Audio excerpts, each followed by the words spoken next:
अजित पवारांच्या निधनानंतर रिक्त झालेल्या महाराष्ट्र ऑलिम्पिक असोसिएशनच्या अध्यक्षपदी आता केंद्रीय मंत्री मुरलीधर मोहोळ यांची बिनविरोध निवड झाली आहे। बातमी सविस्तर सांगते, पण त्याआधी थोडक्यातला फॉलो नक्की करा, कारण तुमच्या आणि सबंध महाराष्ट्राच्या प्रेमामुळे थोडक्यातने यशस्वीरित्या 11 वर्ष पूर्ण केली आहेत।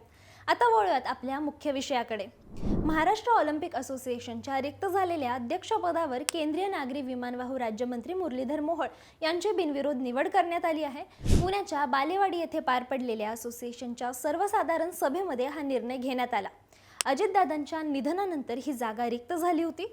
गेल्या वर्षी याच पदासाठी अजित पवार आणि मुरलीधर मोहोळ यांच्यात मोठी चुरस पाहायला मिळाली होती।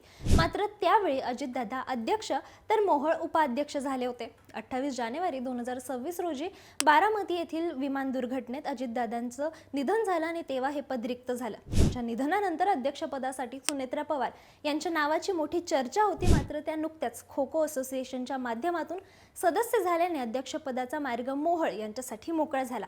आता मुरलीधर मोहोळ यांच्या नेतृत्वाखाली महाराष्ट्र ऑलिम्पिक असोसिएशन नवीन उंची गाठेल अशी अपेक्षा व्यक्त केली जाते। अजितदादांच्या जाण्याने निर्माण झालेली पोकळी भरून काढण्याचं मोठं आव्हान मोहोळ यांच्यासमोर असणार आहे।